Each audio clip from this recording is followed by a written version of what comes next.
welcome to another MMA grind. This is Schizo Jitsu.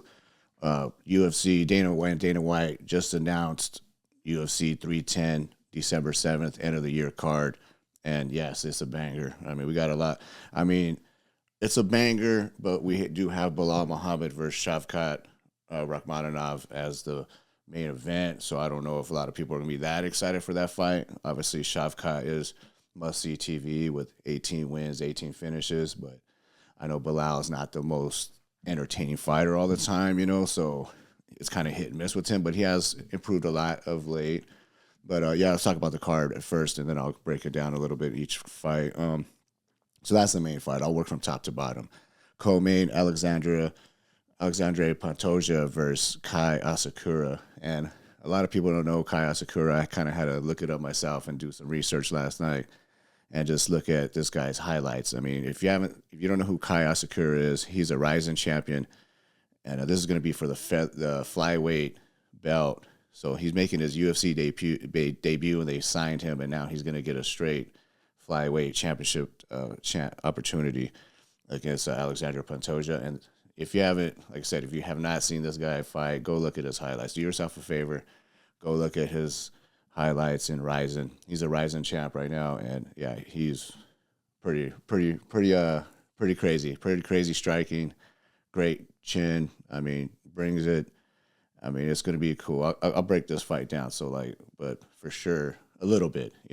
This is just going to be like early prediction type thing. Nothing too crazy because we still got a couple months. I'm just kind of excited because it is pretty much of a banger card. I mean, there's some hit and misses in here, but we'll see. Then we got heavyweight, which I think this was originally supposed to be in UFC 308, Cyril Gane and Alexander Volkov, which is cool. We haven't seen Cyril Gane fight for a while.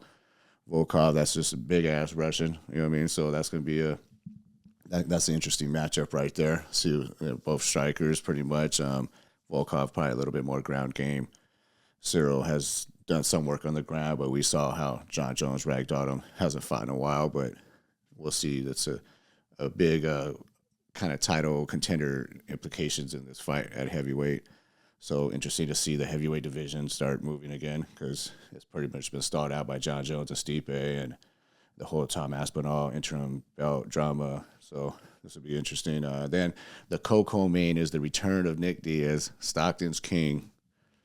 One of the Stockton's OGs against Vicente Luque, which it could be a good fight. It could be a favorable matchup for Nick Diaz, who hasn't fought in forever since his comeback against Robbie Lawler with dad bod and all. But he did have moments in that fight, but I think he was having some issues, and you could tell he was not ready for what Robbie Lawler was bringing in that fight. Robbie Lawler was on a mission, man possessed, still hungry, still had a lot of power, a lot of juice, a lot of gas left in the tank.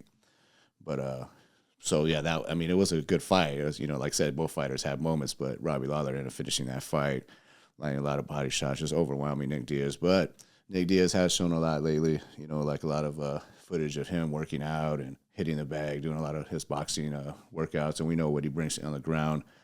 So, definitely Nick Diaz will have better boxing than Vicente, more pace, stamina.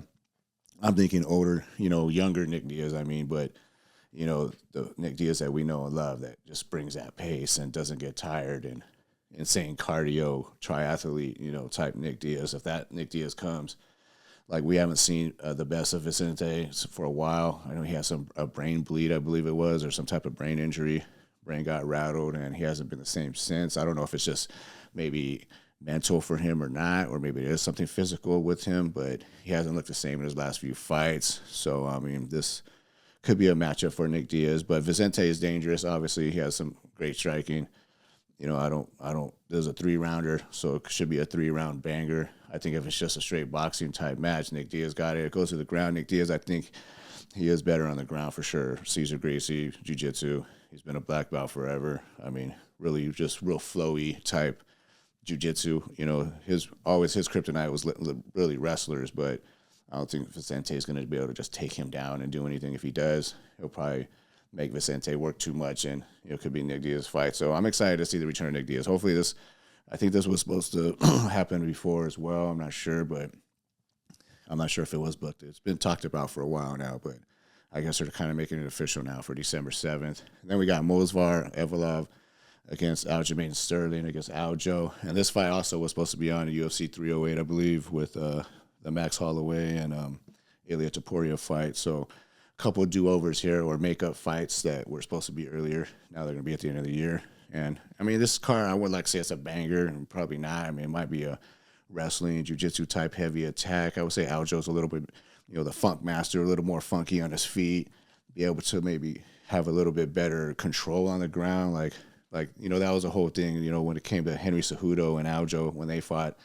It's like, Henry Cejudo, Triple C, gold medalist, all this. But this goes back to earlier videos I made as far as just Triple C not having that college pedigree of wrestling, and I think the folk style wrestling that you would get in the NCAAs or Dagestani type wrestling translates better to, mixed martial arts in the cage than just straight freestyle wrestling, because Henry Cejudo was a beast in high school wrestling, but then he went to Olympic Training Center and went to freestyle, which is more explosiveness, getting takedowns and points and all that, but not so much control. Because if you look at Henry Cejudo, he don't really have that control time, So Aljo was able to basically out-grapple, out-wrestle him. So was Marab, so was a lot of these guys. But Aljo has that, I think he's a Division II, Division III wrestler, but, just going through that grind and that style of wrestling. Also just being in Ray Longo's camp. All those guys, great wrestlers, also really good jiu-jitsu guys, and they're able to, transition from wrestling to jiu-jitsu, very well. Everyone on that team, you go from Chris Weidman to Aljo. I mean, obviously, Aljo and Al Quinta. I mean, there's a lot of guys there that have good wrestling that are able to transition to, the jiu-jitsu realm and get submissions and control. And, Aljo's got a rear naked choke. My early prediction probably would be Aljo on this one, but I mean, I'll get back into it. I'm just reading the card off. But then we got a light heavyweight, Anthony Smith and Dominic Reyes, which both these guys, you got one guy who should have beat John Jones, so he could have been one of the greatest and all that. He had a downfall, 4 straight knockout losses, I believe, after that. A lot of people think it was a robbery. It was close. I do think he won 3 rounds to 2, but it is what it is. It's John Jones, I mean. And like I said, his downfall since, but he actually has won his last fight. So Anthony Smith, the best, the greatest of all time, the GOAT on paper, so we'll see how that one goes. But still an interesting fight for sure. We'll see if Dominic could keep that momentum after getting a win.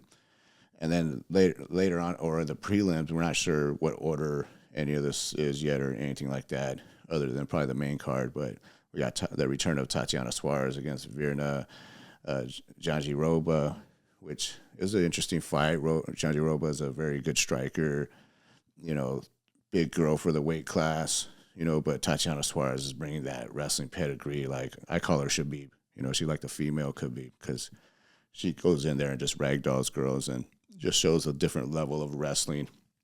What she did to Carla Esparza when they fought, I would say they wrestled, but Carla Esparza is known for having some of the better wrestling in women's MMA, and Tatiana Suarez was able to just do what she wanted with her ragdoller and just levels, show the levels. And I figured it's going to be the same with Tatiana. Kind of sucks because she don't fight very often. She's had a lot of injuries, neck problems and other stuff, and it would be hopefully she can bounce back and make her title run, because no one's really shown too much against her. They can beat her, she lost a couple rounds here and there, maybe as a whole, 1 round here, 1 round there, but she pretty much dominated everybody. I think Nina Nunez was the only one that actually gave her a tough fight, where at least for 1 round anyway, but still got dominated on the ground. There's no one that could really stop that wrestling, and I want to see her and Wei Lee. So hopefully she could keep that moment, just keep winning and stay healthy, and just for her rise to the top, go get her belt. Then we got Cody Durden against Joshua Van. Both these guys were on the last card, the Sphere card, and both these guys had fun fights. Cody Durden had a crazy fight, and then so did Josh Van. So this is going to be interesting. This is going to be one of those banger type fights, and Cody Durden has that crazy pace, and Josh Van has a lot of body kicks and good striking and everything else. Both of these guys are pretty rounded, so I'm looking forward to that one. That's a good fight. It'll be a fun fight. Both, they were both had fun fights on the Sphere card, and both got wins. So we'll see what happens there. Then you got Chase Hooper against the freaking Clay Guida. You know, this is the clean-cut Clay Guida, so we don't – I mean, I don't know if the strength's in his hair or what, but he has not been the same for years anyway. But, yeah, I think Chase Hooper, he's got the hair now. You know, he's got the curly hair.